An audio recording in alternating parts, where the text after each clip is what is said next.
If you ask me, one of the highlights of the Seder is singing Dayenu, catchy tune. We sing it together, wonderful message. We thank God for each one of the junctures along the way, from slavery to freedom. And some of the phrases make a lot of sense. We say, for example, God, even if you had killed the Egyptian firstborn, but you hadn't given us their money, that would have been enough for us. Dayenu. That makes sense. We wouldn't have been wealthy, but we would have been free. We would have gotten jobs. Or at the end we say, even if you had taken us to the promised land, but you hadn't built the holy temple, that would have been enough for us. We wouldn't have had the temple, but we would have been in the promised land. Like now, we don't have the temple, we pine away for it, but we don't have it, and we soldier on.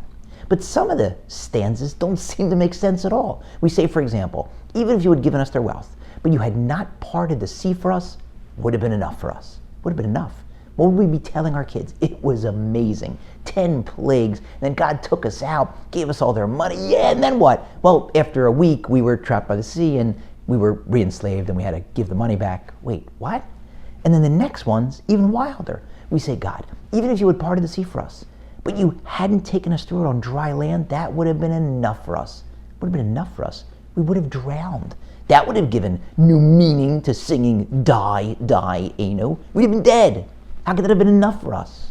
So the most common answer to this is that Dayenu is showing us how to say thank you. You go visit an old friend in a foreign city, and they're incredibly hospitable. And at the end, after the trip, when you get home, you send them a text. Thanks for the hospitality! Exclamation point, smiley face, emoji. Versus, you write a letter. Thank you for everything. Thank you for picking me up at the airport. And thank you for each one of the meals. And thank you for that wonderful, comfortable room. And thank you for the sightseeing that you took me on. And thank you for driving me back to the airport. Thank you, thank you, thank you, thank you. That's how you say thank you. Person appreciates it much more. But there's another answer.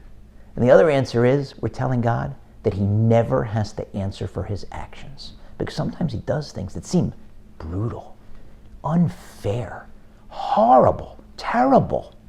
But they're not. We're telling him. We know. The only reason it looks bad is because of our nearsightedness. We understand. You know us better than anyone. You love us more than anyone. You want what's best for us, and everything you do is best for us.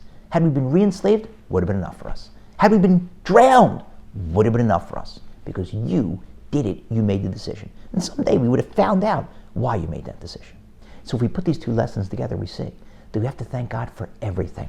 We have to thank him for the obvious things, the things that are going well, our health and our possessions and our loved ones and the roof over our heads and the meals that we eat.